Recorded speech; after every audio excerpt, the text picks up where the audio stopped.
Referee রয়েছেন, referee তিনি দেখবেন যে এখানে কি হয়েছে। আসলে এখানে দর্শকদের উত্তেজনা হওয়ার মতো কিছু হয়নি। আপনারা ধৈর্য ধরে খেলা দেখবেন।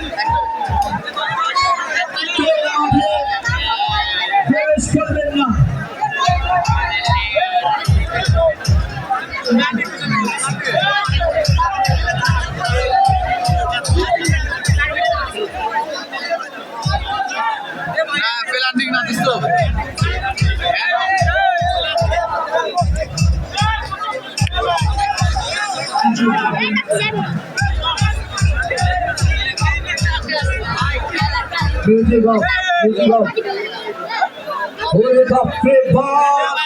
শেষ মৌসুমের কি জাদুটা দেখে যাচ্ছেন ওই মধ্যপুর ইয়াংস্টার ফুটবল একাদশ বিভাগের সামনে, প্র্যাকটিস পজিশনের সামনে ভয়ানক একটি ফ্রি কিক তারা পেয়েছে। দেখা যাক এই ফ্রি কিকের সোলা এবং কলা দুটি মিলিয়ে যদি ওই গোল দেখা পায় তাহলে কিন্তু সমতায় কি আসবে।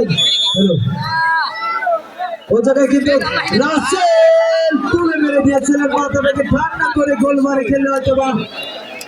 ওদিকে রেফারি ঘড়ির দিকে তাকাচ্ছেন এবং গোলরক্ষক পায়েল যেন একটু নার্ভাস হয়ে পড়েছেন।